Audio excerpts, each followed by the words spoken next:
Kajian Kitab.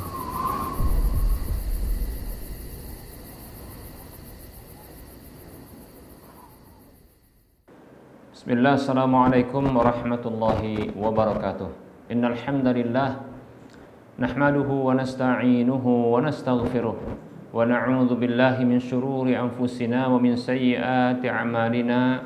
May yahdihillahu fala mudilla lahu wa may yudlilhu fala hadiyalah. Wa ashhadu an la ilaha illallah wahdahu la syarika lah. Wa ashhadu anna Muhammadan abduhu wa rasuluhu sallallahu alaihi wasallam.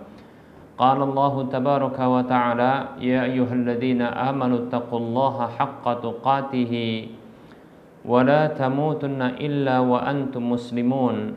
Ya ayyuhan nasu taqu rabbakumul ladzi khalaqakum min nafsin wahidah wa khalaqa minha zawjaha wa bassa minhuma rijalan katsiran wa nisaa'a wattaqullaha alladzi tasaaluna bihi wal arham innallaha kana 'alaikum raqiba.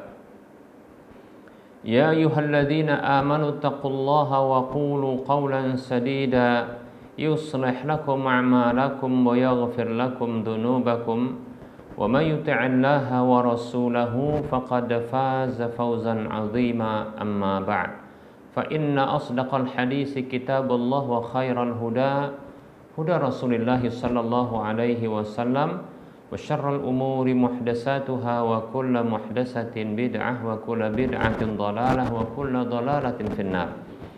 Para pemirsa Rosyad TV dan para pendengar Radio Medan Mengaji serta para pemirsa media-media sunnah yang turut serta menyiarkan kajian ini, alhamdulillah, segala puji hanya untuk Allah. Salawat dan salam tak lupa kita ucapkan untuk Rasulullah. Masih membahas tentang bahasan sholat Jumat, dan kita masih juga membahas terkait dengan anjuran di dalam khutbah bagi seorang khatib. Sudah kita bahas pada pertemuan yang lalu beberapa hal. Yang pertama adalah diantaranya memulai khutbah itu dengan memuji dan menyanjung Allah Subhanahu wa Ta'ala serta berselawat kepada Rasulullah SAW sekaligus bertasyahud, ya. Dan insya Allah Ta'ala hal ini terkumpul pada khutbatul hajah yang sudah kita sebutkan. Bahkan saya tadi memulai dengan khutbatul hajah. Seperti itu khutbatul hajah, ya. Baik para hamba Allah rahimani wa rahimakumullah. Kemudian mengeraskan suara, ya, mengeraskan suara,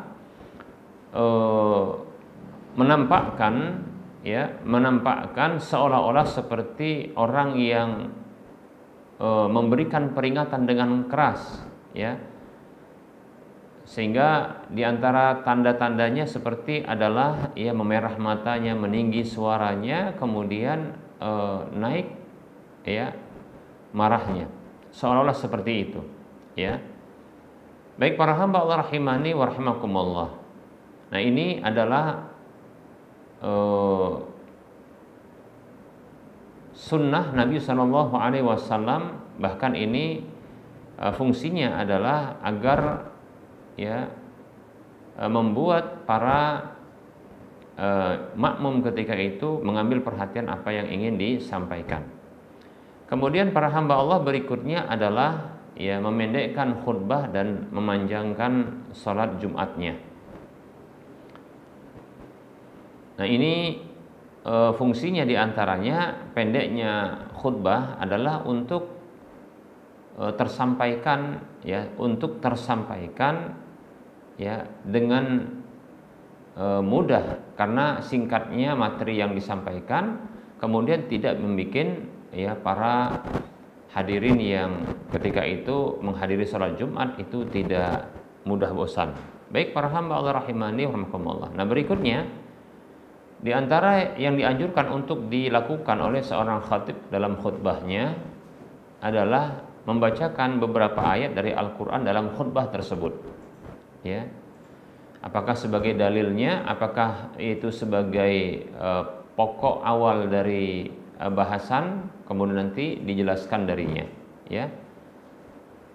Berdasarkan hadis Jabir bin Samurah radhiyallahu anhu, beliau mengatakan, kana Nabi sallallahu alaihi wasallam yajlisu bainal khutbataini wa yadhkurun nasa wa yaqra'u wa yudzakkirun nasa wa yaqra'u ayatin minal Qur'ani. Nabi sallallahu alaihi wasallam dia bersabda, Nabi sallallahu alaihi wasallam yang dikabarkan oleh Jabir radhiyallahu an itu pernah duduk di antara dua khutbah dan beliau memperingatkan orang-orang sekaligus beliau membaca beberapa ayat dari Al-Qur'an. Demikian hadisnya dikeluarkan oleh Imam Muslim dan Abu Daud. Imam Muslim dalam kitab Sahihnya, Abu Daud dalam kitab Sunannya. Baik para hamba Allah rahimani wa rahmakumullah. Begitu juga ada riwayat dari Safwan ibnu Ya'la dari ayahnya radhiyallahu anhu. Annahu sami'a an-nabiyya sallallahu alaihi wasallam yaqra'u 'alal mimbari wa nadaw ya Malik. Safwan ibnu Ya'la rahimahullah mengatakan dari ayahnya bahwasanya ayahnya pernah mendengar Nabi sallallahu alaihi wasallam membaca ayat di atas mimbar, yaitu ayat yang berbunyi wa nadaw ya Malik. Ya, ini hadis dikeluarkan oleh Imam Bukhari, Imam Muslim dalam kedua kitab sahih mereka berdua. Begitu juga ada periwayatan dari Ummu Hisham, ya, radhiyallahu anha, beliau mengatakan ma hafidtu surata Qaf illa min fi Rasulillah sallallahu alaihi wasallam yakhutubu biha kulla jum'atin. Kata Ummu Hisham radhiyallahu anha, aku tidaklah menghafal surah Qaf kecuali dari lisannya Rasulullah sallallahu alaihi wasallam, dari mulutnya Rasulullah sallallahu alaihi wasallam, yang beliau berkhutbah, ya, di setiap Jumat dengan membaca surah Qaf itu. Demikian, ya. Hadisnya dikeluarkan oleh Imam Muslim dalam kitab Sahihnya, Imam Ahmad dalam Musnadnya. Demikian, hadisnya sahih. Baik, jadi ini dalil yang menunjukkan, ya, anjuran untuk membaca ayat, ya, beberapa ayat dalam dari Al-Qur'an di dalam khutbah tersebut, ya. Ya, seperti contohnya kalau berdalil, ya, berdalil dengan Al-Qur'an, dengan hadis, ya, begitu, ya. Atau menjadikan pokok bahasan Al-Qur'an itu, ya, yaitu satu ayat atau beberapa ayat darinya, kemudian, ya, dijelaskan di dalam khutbah tersebut. Baik para hamba Allah rahimani wa rahmakumullah. Kemudian anjuran berikutnya bagi seorang khatib, ya, dalam khutbahnya adalah untuk turun, ya, melakukan turun dari atas mimbar, ya, untuk sujud kalau bertepatan membaca, ya, ayat sajadah. Ketika bertepatan membaca ayat sajadah, maka ada anjuran untuk turun, ya, melakukan sujud tilawah atau sujud sajadah, demikian. Nah, ini adalah tindakan ini sahih, ya, dari Umar radhiyallahu anhu, Abu Musa al-Asy'ari radhiyallahu anhu, Ammar bin Yasir radhiyallahu anhuma. Ya, ini sudah berlalu dalam pembahasan sujud tilawah, ya.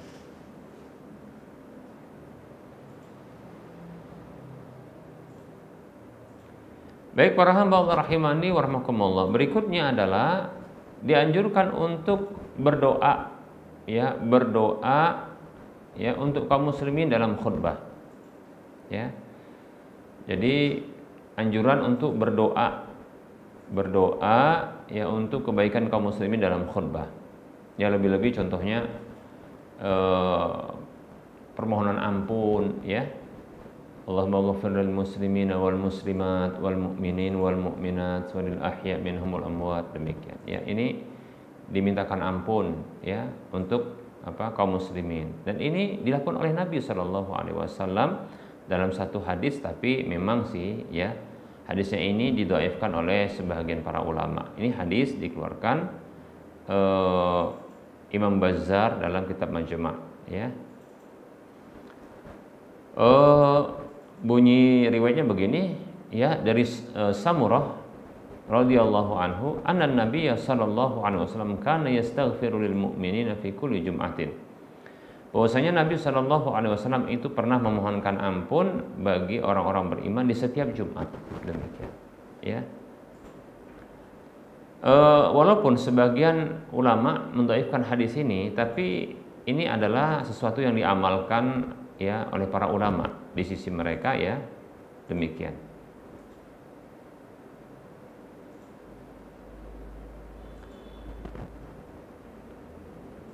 Baik para hamba Allah rahimani wa rahimakumullah. Yang jelas doa ini ya sebenarnya dianjurkan kapan saja ya, tapi bisa juga sebenarnya anjuran doa ini diambil dari kisahnya Ammarah ibni Ru'aibah ya. Annahu ra'a Bishr ibnu Marwan 'alal mimbari rafi'an yadayhi yad'u faqala qabbahallahu hatainil yadaini ya laqad ra'aitu Rasulullah sallallahu alaihi wasallam ma yazidu 'ala an yaqula hakadha wa asyara bi asbu'ihi al-musabbahati ya. Nah, dari sini maka bisa kita pahami bahwasanya Rasulullah itu ternyata berdoa tapi dengan mengangkat jari ya, seperti ini. Hadis ini dari Ammarah ibnu Ru'aibah ya. Bahwasanya ia pernah melihat Bishr ibnu Marwan rahimahullah di atas mimbar sambil mengangkat kedua tangannya berdoa. Jadi ketika di atas mimbar sholat Jumat dia berdoa sambil angkat tangan. Faqala, maka ya Ammarah ibnu Ru'aibah mengatakan radhiyallahu an ya, semoga Allah Subhanahu wa taala menjelekkan tangan kedua orang ini. Semoga Allah Subhanahu wa taala menjelekkan ya kedua tangan orang ini ya, atau kedua tangan tersebut. Sungguh aku pernah melihat Rasulullah sallallahu alaihi wasallam tidaklah menambah ya dari apa yang beliau lakukan seperti ini ya, dan beliau memberikan isyarat dengan jari telunjuk beliau ya. Jadi maksudnya begini ya, yang pernah dilihat oleh Ammarah ibnu Ru'aibah adalah Rasulullah berkhutbah, ketika berkhutbah berdoa bukan begini tapi begini. Nah seperti itu ya. Jadi doanya adalah dengan memberikan telunjuk. Nah seperti itu, memberikan isyarat dengan telunjuk bukan dengan mengangkat tangan. Nah seperti itu. Baik para hamba Allah rahimani wa rahimakumullah. Nah dari hadis ini hadis yang dikeluarkan oleh Imam Muslim, An-Nasai, Abu Daud, Tirmidzi dan Ibnu Majah, hadisnya sahih ya. Dari hadis ini maka ada dua faedah yang bisa kita ambil. Yang pertama adalah ya, ditetapkan bahwasanya Nabi Shallallahu Alaihi Wasallam itu berdoa dalam khutbah beliau. Jadi dalam khutbah Jumat beliau itu berdoa. Ya. Kenapa? Karena Ammarah ibnu Ru'aibah radhiyallahu an tidaklah mencela Bishr ibnu Marwan terhadap tindakannya berdoa. Ya. Demikian. Tidak mencela, hanya mencela cara berdoanya yang mengangkat tangan dengan cara seperti ini ketika berdoa dalam sholat Jumat. Hal itu beliau sampaikan bahwasanya ya Rasulullah pernah dilihat oleh beliau itu tidak ya melakukan tambahan tindakan ketika berdoa melainkan dengan cara memberikan isyarat. Yang kedua ya, di sini bisa kita ambil faedah bahwasanya tidak disukai atau perkara yang makruh untuk dilakukan oleh seorang khatib, yaitu ketika berdoa dia mengangkat tangannya di atas mimbar. Nah seperti ini dimakruhkan. Dan petunjuk Nabi Shallallahu Alaihi Wasallam adalah dengan memberikan isyarat dengan jari telunjuk seperti itu.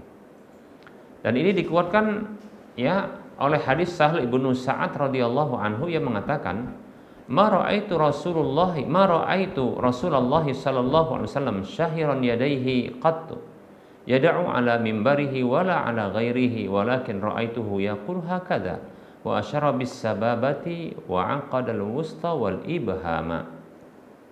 Ya. Kata Sahl bin Sa'ad radhiyallahu anhu, aku tidak pernah melihat Rasulullah sallallahu alaihi wasallam mengangkat kedua tangan beliau sama sekali yang beliau berdoa di atas mimbar, dan tidak juga ya ketika ya di atas yang lainnya. Jadi kalau ketika lagi di atas sesuatu, ya beliau itu dilihat oleh Sahal ibnu Sa'ad, Nabi SAW itu tidak pernah angkat tangan doanya kalau di atas sesuatu, ya, atau di atas mimbar ketika berkhutbah. Akan tetapi aku melihat beliau melakukan hal seperti ini, dan beliau memberikan isyarat dengan jari telunjuk beliau, dan beliau mengaqadah. Aqadah itu artinya mengikatkan, menautkan jari tengah ya dengan jari telunjuk, dengan jari ibu jari wusta dengan ibham. Jadi seperti ini, ya. Nah seperti itu. Jadi begini, ya, berdoanya ketika Nabi SAW di atas mimbar. Ini hadis dikeluarkan ya oleh Imam Abu Daud dalam sunannya, dan ini derajatnya hasan, ya, derajatnya hasan. Baik para hamba Allah rahimani wa rahimakumullah.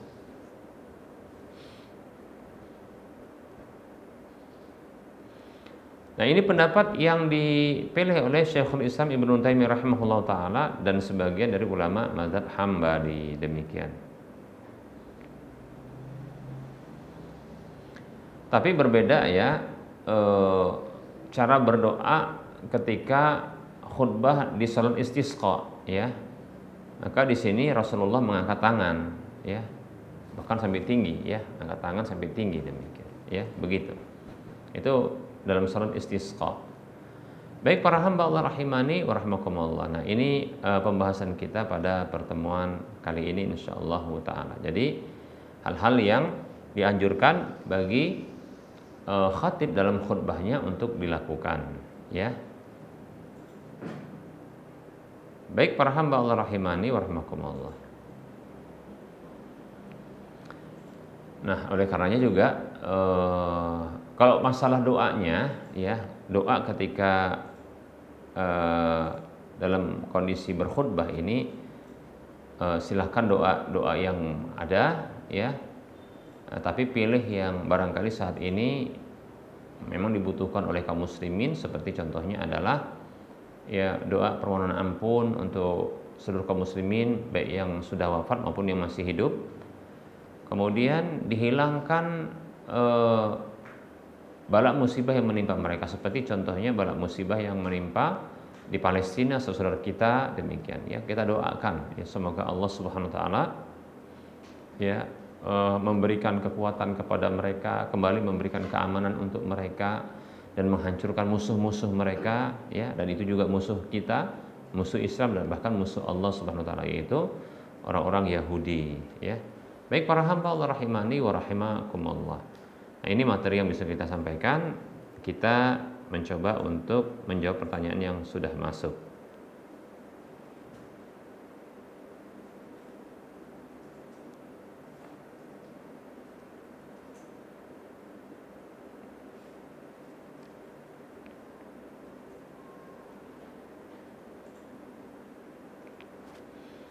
Ada pertanyaan, Assalamualaikum warahmatullahi wabarakatuh. Afan Ustaz mau nanya, apakah ikut asuransi hukumnya haram Ustaz? Jazakallahu khairan wa barakallahu fikum. Waalaikumsalam warahmatullahi wabarakatuh. Wa anti fajazakillahu khairan wa fik barakallah. Asuransi itu ada dua, asuransi komersil atau asuransi konvensional, kemudian satu lagi adalah asuransi ta'awun atau asuransi sosial, ya, atau asuransi syar'i. Asuransi yang konvensional atau asuransi yang komersil, maka ini mengandung riba sekaligus ada unsur judi dan gharornya, ya. Itu asuransi yang konvensional. Yang ini tentunya pada umumnya asuransi seperti ini, ya. Dari mana sisi ribanya? Yaitu ketika peserta yang ikut serta menjadi anggota asuransi tersebut dia menyetorkan uang dan nanti uang tersebut akan dikembalikan, ya, akan dikembalikan. Jadi asuransi ketika membayar premi tersebut berupa uang, ya, nanti di akhir akan dikembalikan juga berupa uang plus dengan tambahan-tambahan yang sebelumnya itu juga sebelum dikembalikan itu juga akan mendapatkan fasilitas-fasilitas, ya, yang disepakati demikian. Nah, ini ribanya, ya. Ini riba yang pertama. Jadi ada dua riba, ya. Riba pertama seperti ini dia. Riba yang kedua adalah adanya denda keterlambatan ketika nanti telat setor, ya, telat setoran maka akan diberikan denda keterlambatan. Nah, ini juga termasuk riba, ya. Nah, seperti itu. Baik, bagaimana bentuk judinya, bentuk judi atau ghorornya? Ya, kalau ghoror itu artinya tidak jelas. Berarti ini kan dia sebenarnya akad komersil, dia sebenarnya asuransi yang ada komersilnya. Karena setor uang akan kembali uang. Nah, kemudian ghorornya adalah tidak jelas apa yang akan didapatkan, ya. Yaitu yang dijanjikan tadi antara dapat ataukah tidak, ya. Sehingga nanti bisa diklaim, ya. Karena itu tidak jelas apakah bisa didapat ataukah tidak bisa didapat yang sesuatu yang dijanjikan tersebut, karena harus terpenuhi syaratnya, ya. Demikian. Ini di sini ghorornya. Kemudian sekaligus ini juga judinya, ya. Seperti dia untung-untungan, ya, ada muatan untung-untungannya. Judi kan seperti itu, ada untung-untungannya. Sebenarnya sebabnya itu adalah setoran uang, ya, kemudian nanti akan kembali uang, seperti itu, ya. Jadi preminya itu adalah setorannya, ya.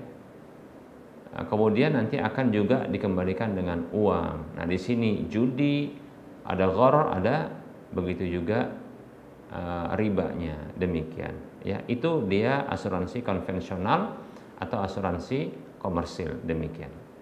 Adapun asuransi yang syar'i, yang ini asasnya adalah ta'awun, yaitu saling tolong-menolong. Yaitu premi yang dibayarkan itu tidak diharapkan kembali, memang tidak ada harapan kembali, tidak dijanjikan. Nah, ini apa yang dibayarkan ini memang sebagai bentuk sumbangan, dan itu direlakan, ya, diridhoi untuk tidak kembali, memang seperti itu, karena memang asasnya adalah saling tolong menolong. Cuma nanti memang disepakati, ya, dia akan mendapatkan layanan-layanan bila terpenuhi syarat-syaratnya, ya. Nah, seperti itu. Contohnya ketika sakit, begitu, ya, nanti baru akan dapat layanan kesehatan. Nah, seperti itu, ya. Tapi uang yang disetorkan berupa preminya itu uang itu tidak diharapkan kembali, memang bukan diharapkan kembali. Itu sebagai bentuk apa? Bentuk sumbangsih, bentuk tolong menolongnya, demikian, ya. Sehingga ini bukan dia komersilnya, tidak ada komersil, tidak ada nilai komersil, karena ini bentuk bantuan, ya, bentuk bantuan. Baik para hamba Allah rahimani wa rahimakumullah. Kemudian berikutnya ada yang mempersyaratkan untuk asuransi yang syar'i ini, ya, untuk dia semakin syar'i dan ini bentuk tolong menolong adalah pihak pengelola dalam hal ini, ya, perusahaan kah, instansi kah, itu tidak mengambil untung sedikit pun, ya, tidak ada mengambil keuntungan sedikit pun, tidak ada komersil bagi mereka. Jadi keuntungan kalau contohnya tidak ada yang klaim karena tidak ada musibah yang menimpa, gitu, ya, tidak ada yang klaim. Nah, keuntungan ini nanti akan juga, ya, akan diberdayakan untuk masyarakat, katakan, ya, seperti itu, diberdayakan untuk masyarakat, ya, demikian. Yang jelas tidak ada kembali uang, tidak ada juga keuntungan bagi pihak perusahaan atau pengelolaan, hanya saja barangkali untuk biaya operasional tetap ada, ya, biaya operasional itu tetap diberikan. Nah, seperti itu, ya. Baik, ya. Nah, ini dia merupakan asuransi yang halal, yang dibolehkan, yang syar'i. Wallahu taala alam.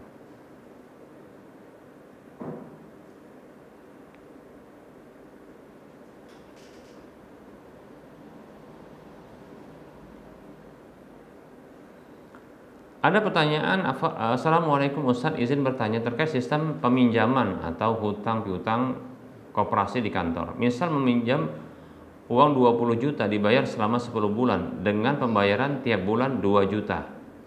Namun terdapat simpanan sukarela sebesar 10% sebesar 2 juta yang akan dikembalikan jika yang bersangkutan keluar atau pindah unit kerja.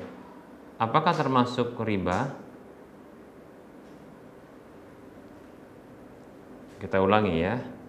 Ada sistem peminjaman koperasi di kantor. Misalnya meminjam uang 20 juta, dibayar selama 10 bulan ya dengan pembayaran tiap bulan 2 juta. Berarti pas 20 juta. Ya. Namun terdapat simpanan sukarela. Simpanan sukarela sebesar 10%. 10% dari 20 juta, yaitu 2 juta yang akan dikembalikan jika yang bersangkutan keluar atau pindah unit kerja. Demikian.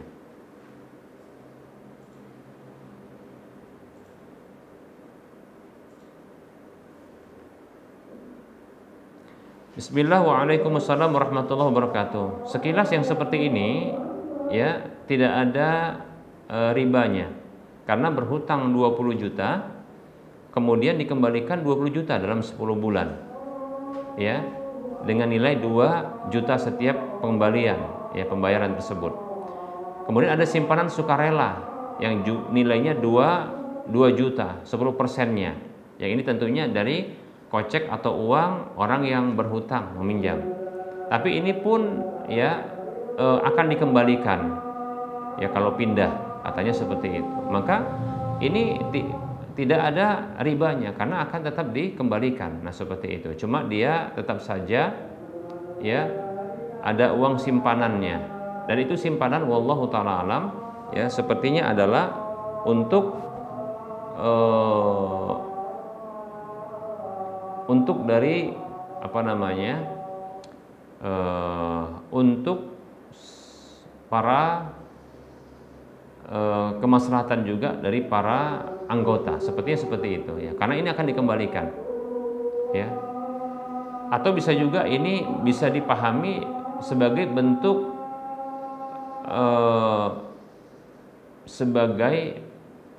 bentuk arisan sebenarnya kalau saya lihat juga ya. Ya, bisa jadi 2 juta ya, 2 juta yang akan dihutangkan ya 2 juta ya ini dijadikan sebagai keanggotaan baik 2 juta dan ini akan kembali kemudian nanti baru boleh untuk berhutang mungkin seperti itu ya. Nah, dan ini diambil dari harta semua anggota bagi orang yang mau berhutang sepertinya begitu ya. Jadi kalau saya lihat ini bukanlah bentuk riba ya. Ini bukan bentuk riba, ya. Hutang piutang yang dia tidak memberikan manfaat, ya, tidak memberikan manfaat kepada pemberi piutang. Nah, seperti itu, ya. Wallahu taala a'lam. Tapi ini sementara jawaban saya karena saya tidak mendapatkan sekilas tidak mendapatkan sisi ribanya, ya, sisi ribanya, ya. Tapi kalau seandainya nanti mungkin setelah dijelaskan lebih rinci ya kondisi dari perilaku koperasi ini ya baru ketahuan setelah itu mungkin ada temuan-temuan ribanya ya dirubah fatwanya demikian seperti itu. Yang jelas dengan keterangan seperti ini tidaklah mengandung riba wallahu taala alam. Baik para hamba Allah rahimani wa rahimakumullah, kita cukupkan untuk penyampaian materi. Mohon maaf atas segala kekurangan. Kita ketemu lagi di lain kesempatan. Sebelum kita mengakhiri perjumpaan, seperti biasa kita memberikan dorongan ya untuk memberikan sumbangan bantuan ke Masjid Muwahhidin untuk bisa ya diselesaikan ya pembangunan Masjid Al-Muwahhidin ini. Baik ya, ini hari yang amal soleh paling dicintai oleh Allah Subhanahu wa taala. Silakan berinfak kita di hari-hari ya 10 awal dari bulan Dzulhijjah. Bisa jadi ini adalah infak yang paling dicintai oleh Allah melebihi amal-amal soleh kita sebelumnya. Demikian. Baik, ya silahkan transfer ke nomor rekening Bank Syariah Indonesia di nomor 7127485 ya 555 atas nama Yayasan Lajnah Dakwah Medan kode bank 451. Semoga Anda termotivasi dan semoga bermanfaat. Mohon maaf atas segala kekurangan. Kita ketemu lagi di lain kesempatan. Wassallallahu ala Muhammad wa ala alihi wa sahbihi ajma'in. Subhanakallahumma wa bihamdika asyhadu an la ilaha illa anta astaghfiruka wa atubu ilaika walhamdulillahi rabbil alamin. Wassalamualaikum warahmatullahi wabarakatuh.